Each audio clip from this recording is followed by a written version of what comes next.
Welcome to the Reconnecting Roots Behind the Music podcast. My name is Mandy McCauley, your friendly neighborhood music supervisor. Joining me is Gabe McCauley, our TV show host, and my house bandmates, Dillon, Hodges, and Heidi Feek. Together we have conversations about the history and stories behind the songs we feature on our television show and Reconnecting Roots music albums, which you can find anywhere you can find an internet. Please enjoy.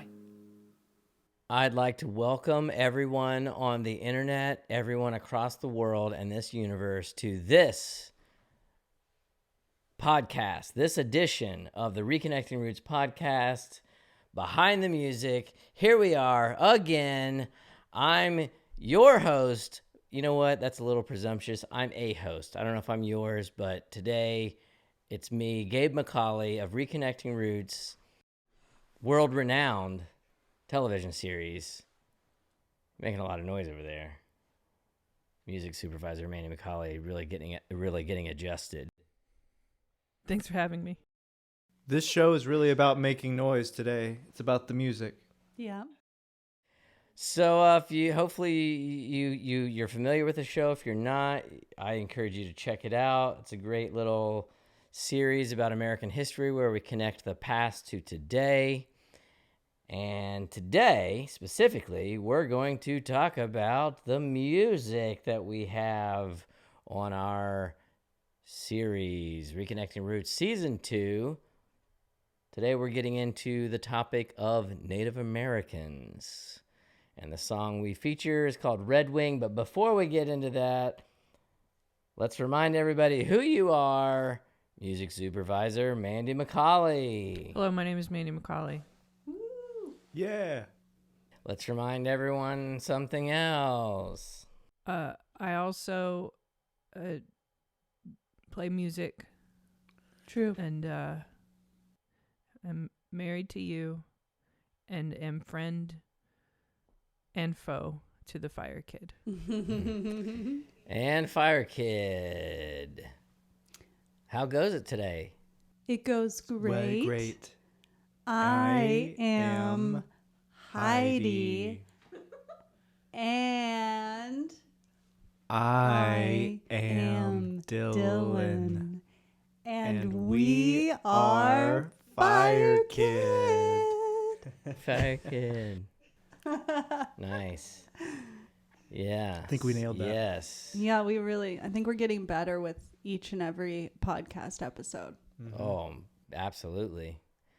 Well, let's get right into it, folks. This for sure was, I'm assuming, one of your more challenging songs to have to find and then develop, reimagine.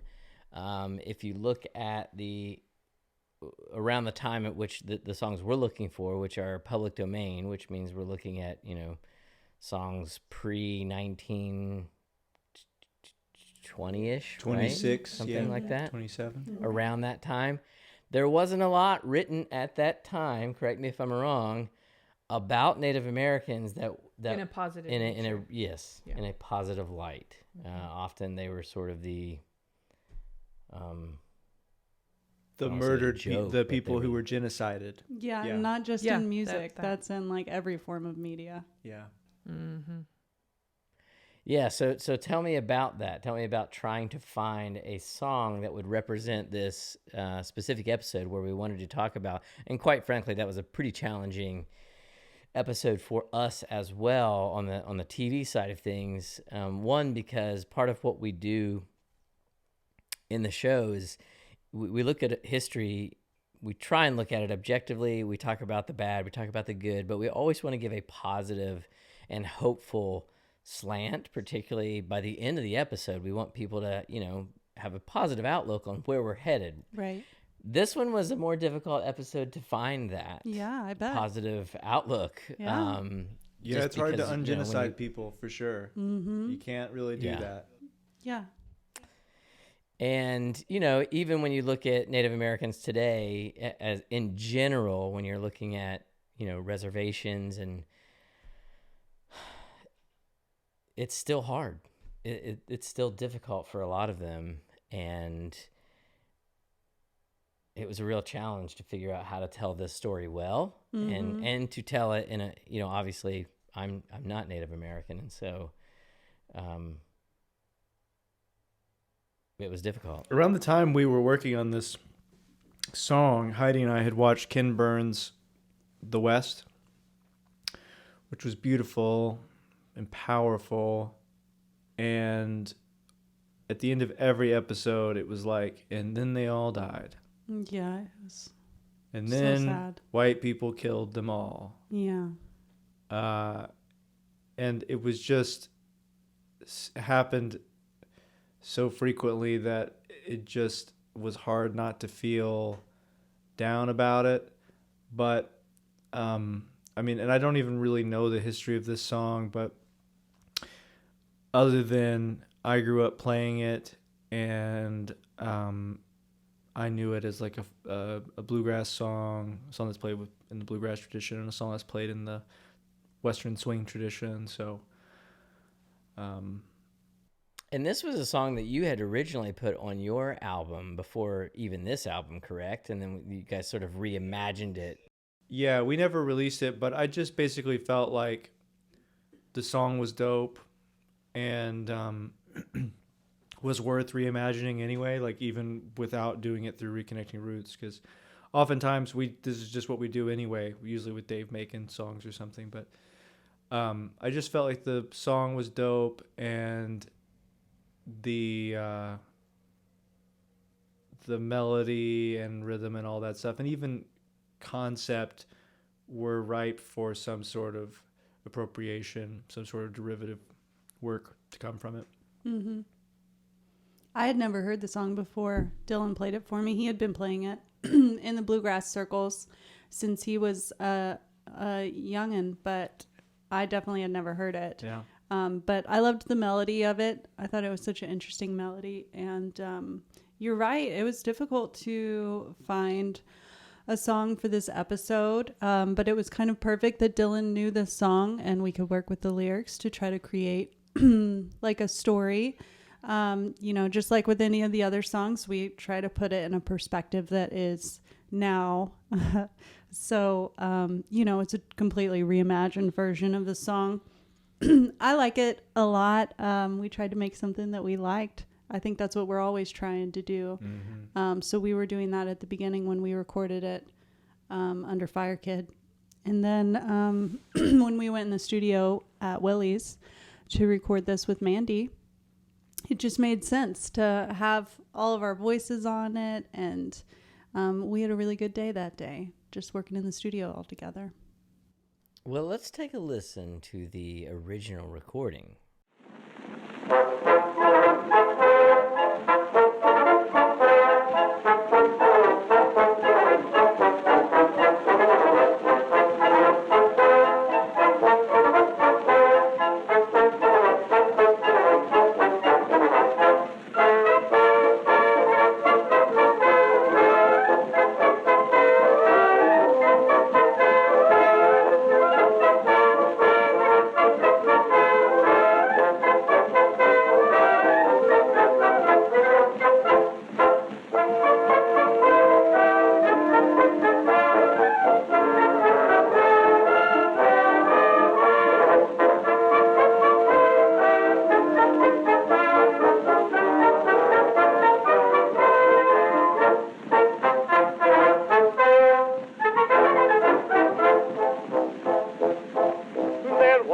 an Indian maid, a shy little prairie maid, who sang all a love song gay as on the plain she whiled away the day. She loved all your bulls, this shy little maid of old, but brave and gay he rode one day to that one far away. Now the moon shines tonight on pretty red wings, the breeze is sighing, the night bird crying.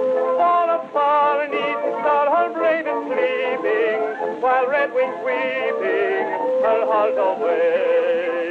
Now the moon shines tonight on pretty red wings, the breeze is sighing, the night bird crying.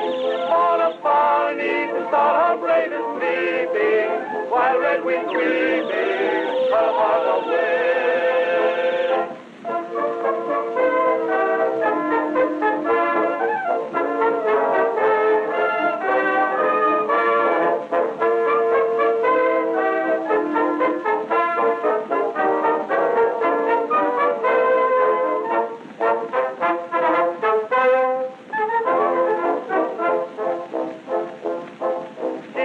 for him day and night, and kept all the campfires bright. And under the sky each night he would lie and dream about his coming by and by. But when all the braves returned, the heart of Redwing yearned, for far, far away her warrior Gabe fell bravely in the fray. Now the moon shines tonight on pretty Redwing, the breeze is sighing, the night birds crying.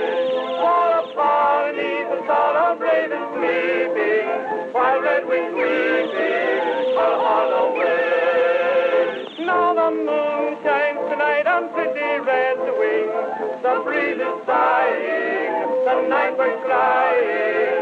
All afar beneath the star our brave is sleeping, while Redwing's weeping her heart away.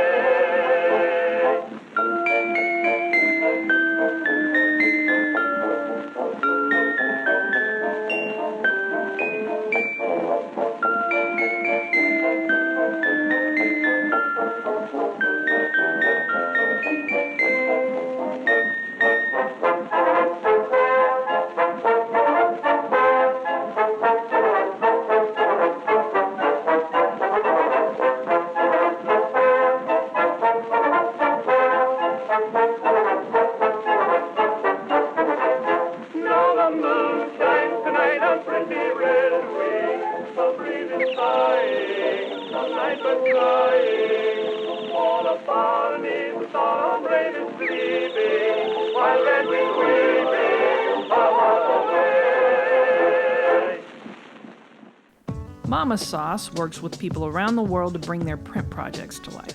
They believe print still matters. They specialize in equipment like letter presses, screen print press, and hot foil presses. They can also handle just about any other specialty finishing on their antique production equipment. That's why we chose Mama Sauce to print our vinyl jackets. And they look hot. You know, like hot sauce. Check out mamas-sauce.com for your print project. That's mamas-sauce.com. Mandy, what do you know about that original recording? The original recording? Yeah. Yeah, you're going to have to give me a And minute or on the that. song itself. Just tell us anything. Yeah, I'll tell you something We want to about know the song. anything and everything. Yeah, tell us some That's background. why we're here. It was written in 1907 or published in 1907 by Carrie Mills. Some say, this is debatable, but some say it's Carrie Mills, and then in some sources it's F.A. Mills. But Carrie Mills and Thurland Chattaway. And they had adapted that from Robert Schumann's. Am I saying that correctly? Schumann? Schumann. I'm not looking. I don't Anyway, his piano composition, The Happy Farmer Returning from Work, and it's from the album for the Young, Opus 68. So it goes deep cuts, man. So it's already been reimagined. Yeah, all like I mean, this is just the eternal that melody. tradition. That just The keeps- Back Right. before there were set copyright Samples. terms. Yeah, you could just. Yeah, they were just sampling before sampling. Yeah. But that is what yeah. music They were. is, you know. And you know, this song is not like, I mean, you can tell it's not like a traditional Native American song, nor would we have wanted to record a traditional Native American song from. Maybe. I mean, maybe, but I just can't imagine. It would have to be the right situation, the right song, but I'm not trying to like. We're Learn another language or something.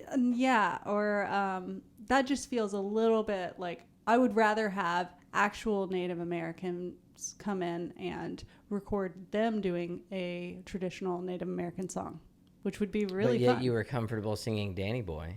Yeah, Yeah, so well, I disagree with that to she's some Irish. extent. That's I think okay. if you want to lift up Native American artists, that's great. Mm-hmm.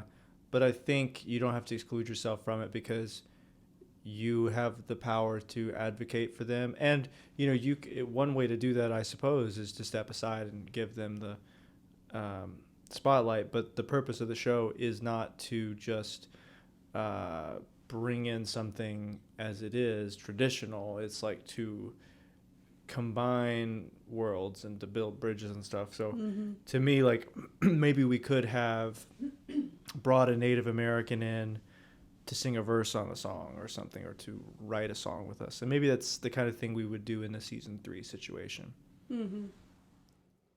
Well, I appreciate the perspective. But tell us more about the history of that song, Mandy. Well, John Wayne has recorded it John Wayne. multiple times in multiple movies for some reason. Oh, Marion. That's his real name. Oh, Marion. Mm-hmm. And the name refers to Red Wing, Minnesota, and also a Dakota Chief Red Wing. And that is some stuff that I know about that song. But also, Woody Guthrie, once again, borrowed that melody and turned that into a song called Union Maid that I'm sure that you probably are more familiar with. And it was told from a pro-union perspective of a woman. A woman's perspective. Women can do stuff too. Like unionize, for example. What would you think? What stood out to you about this song in terms of what it meant as you listened to it, the original, and you walked away? You're like, oh, that song has. For me, it's just a story song. It's just telling a story. Yeah, I kind of agree. To me, the lyrical imagery felt non-problematic, which was pretty much what the bar was for this one, because there's so little material. And it felt, just not like it was going to hurt anyone if we did it. So I almost said ruffle any feathers, but that's funny because it's called Red Wing. Yeah. When Dillon and Heidi were singing it before we rewrote it for the show, they had changed the lyrics to glorify the Red Wing shoes. Yep. We made a song about shoes. Yeah, and I still think it knocks pretty hard.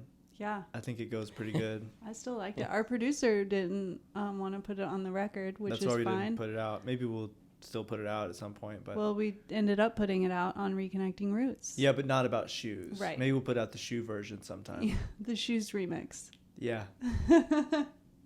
All right. Well, let's take a let's invite the audience to feast their ears on our newly reimagined Red Wing.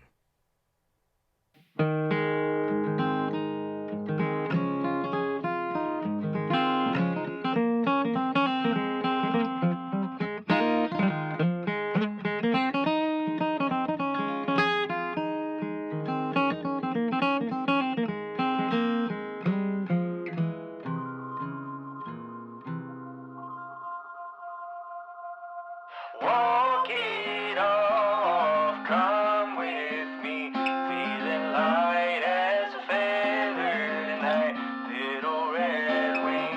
I know why my songbird sings, she's light as a feather tonight, little red wing.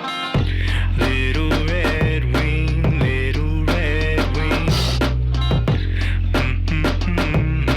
Little red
watched for him day and night, and she prayed for his return in the by and by.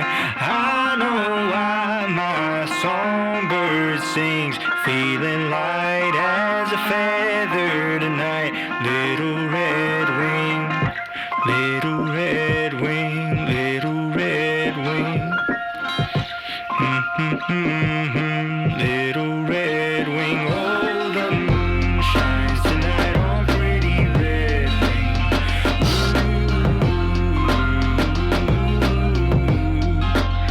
Oh, the moon shines tonight on pretty red wing.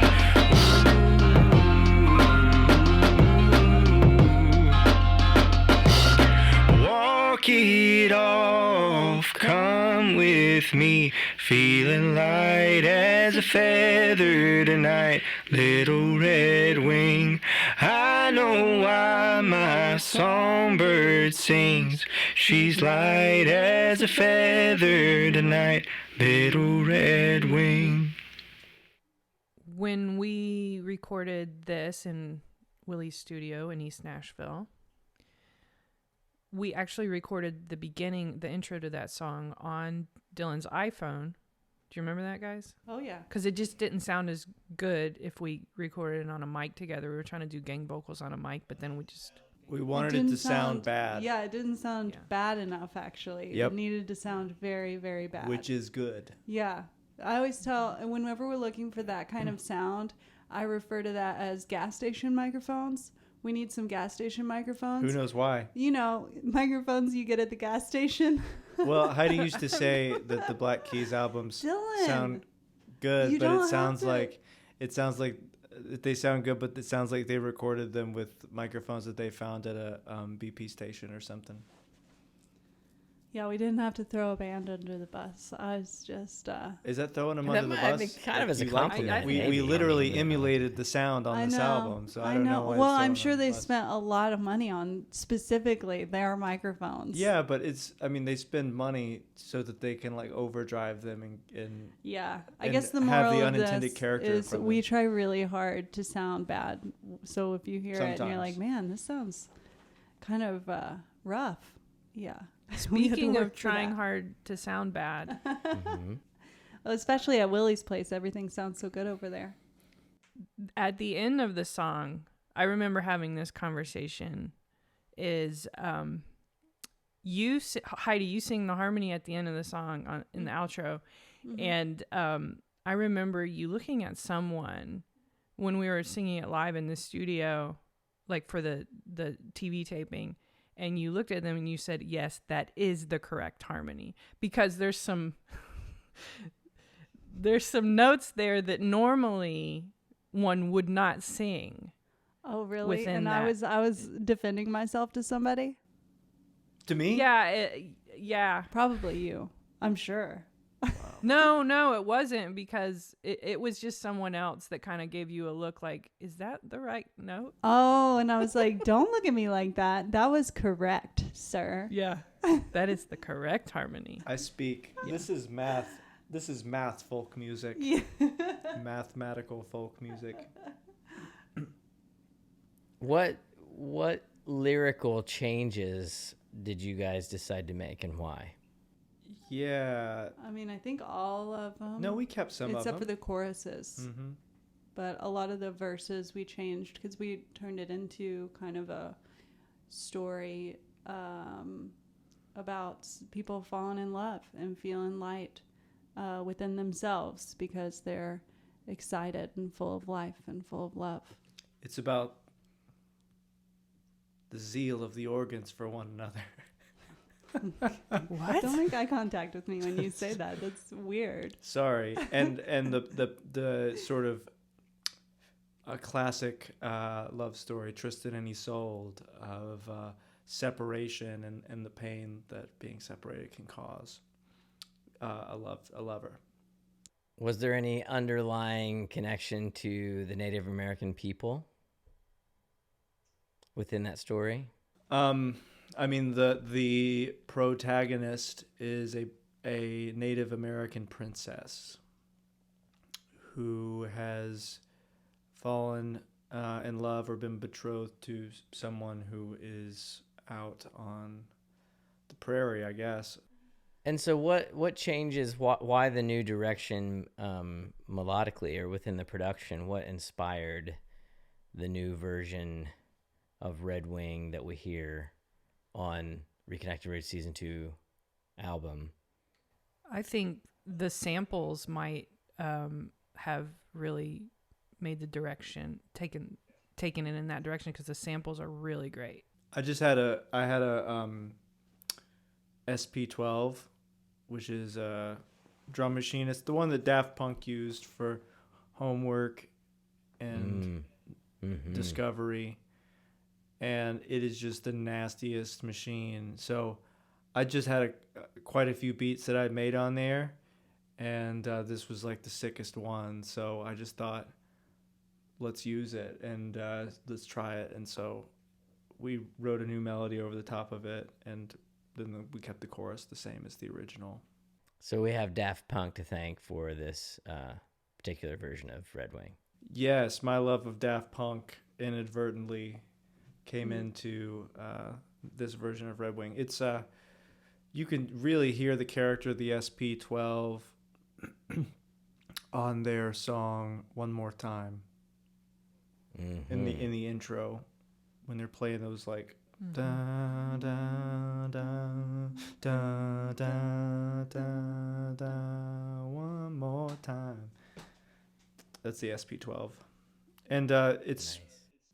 its more popular big brother is the SP1200, which is, you know, the drum machine that, you know, hip hop music came into full career in, because people could sample from records. And what people would do is they would take vinyl records and run them into the SP1200. You had 10 seconds of memory time. But the great thing about the 1200 is you can control the speed of the sample. And so they would speed up their record player. They would record the sample at, you know, twice as fast, put it on like the 45 setting or something.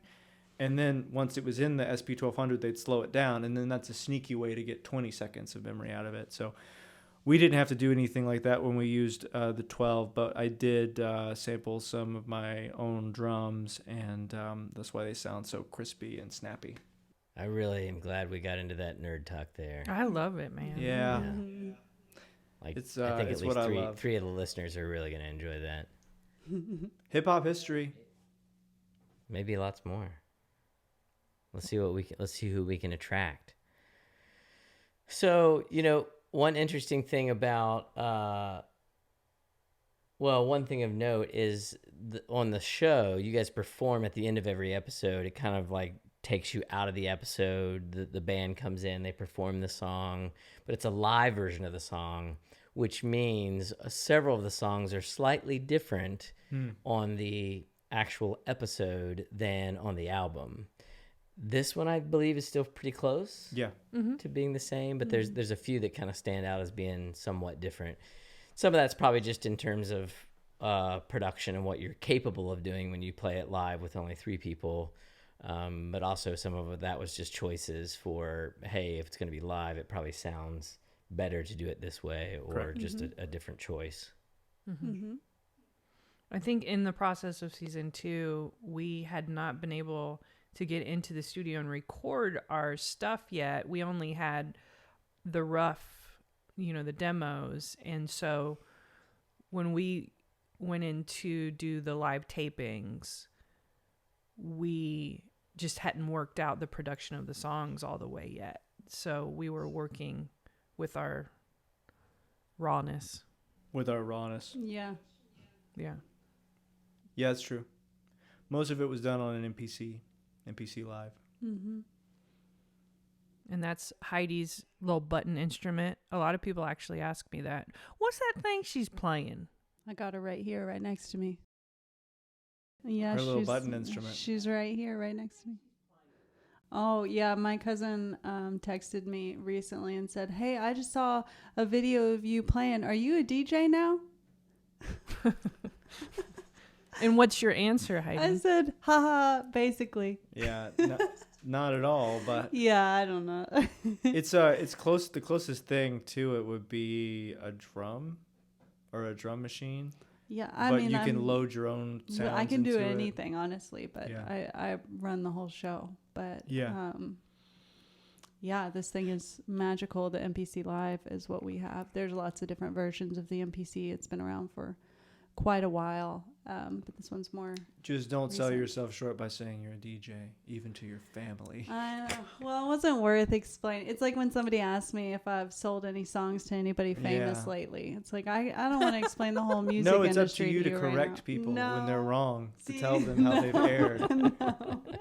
No, I'm good. I just say no. I can't. I hope I do someday. Wow, I could never let anyone live with themselves. It's not worth it to me. I'm with you, Heidi. Yeah. Just whatever.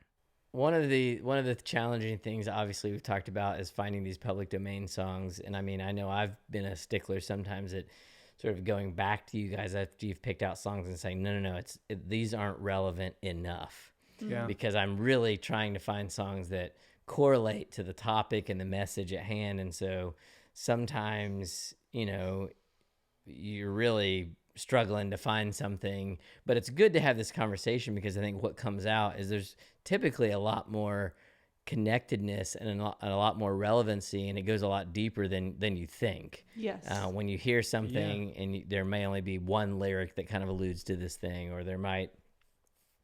it might kind of be an homage to an idea or something, but certainly you guys have provided a significant amount of depth and creative, ingenuity and research in the way that you have taken something that might not have been really overt, but put the overtness in it by the way in which you've developed it yourselves. Does that make sense? Someone say it better than what I just said. I don't know. You lost me a while ago. I think, we took something that has had a few different lives, this song, and sort of put a story spin on it that feels appropriate. Yeah, I'd like to think that we are thoughtful in the work that we do here. I would also like to think that. That's the simplest form of what you just said. But also, our process basically is you guys are making a television show. We are not making that television show. So you come to us with your list of themes that you're hitting with every episode. So we have this list, and the list will be very general, like space, horses, coal. And so we have to find a song, but there's criteria that we're looking for. Finding a song is already, we've discussed how that can be difficult sometimes. It's hard enough just trying to find songs from that era that don't say the N-word. You know what I mean? So that itself, like just trying to find something that's not incredibly offensive or something that we can, make better. But also, it's hard to take old songs and make them cool. Like you can't just pick or we can't. Maybe somebody that's more talented than us would be able to. But to take a song and then we can't just put a beat on it and now it's cool. That's not exactly how it works. So we have to try out a couple of different songs, a couple of different tempos and ways of singing them. And then on top of that, we'll rewrite the lyrics, we'll record it. And then like how we talked about on Play a Simple Melody, there are things in our production that are, references to what you guys are talking about in the episode as well. And so, we're trying to kind of hit that on a bunch of different levels when and if we can. That's our goal. And I would like to congratulate you because I, for one, believe you have reached your goal. Thanks, Thank you. Gabe. And congratulations, everyone. Thank you so Thank you much. so We much. did an amazing We did it, Dill. We did season it, Mandy. 2 album. Good job, team. Good job, team. And that's Red Wing. Over and out. You can visit reconnectingroots.com to buy our Season 2 vinyl. Side A has the old-timey recordings, and Side B has our reimagined versions of the same songs. You can also find out how to watch our show on real live TV or on the internets at reconnectingroots.com. Thanks for listening. And I guess to make it look like we have meaning in this world, you could like and subscribe or leave nice reviews wherever you're listening to this podcast. Apparently right now, that's what success is supposed to look like. You know what? Make your own choices. Maybe go outside and experience nature. Look a human in the eye and have a conversation. Like and subscribe to humans in front of your face. Invest in them the way we all invested in Bitcoin in 2021. Except your currency is your time and love. Go do that. Go out and love. That sounds better. Okay, see you next time. Bye.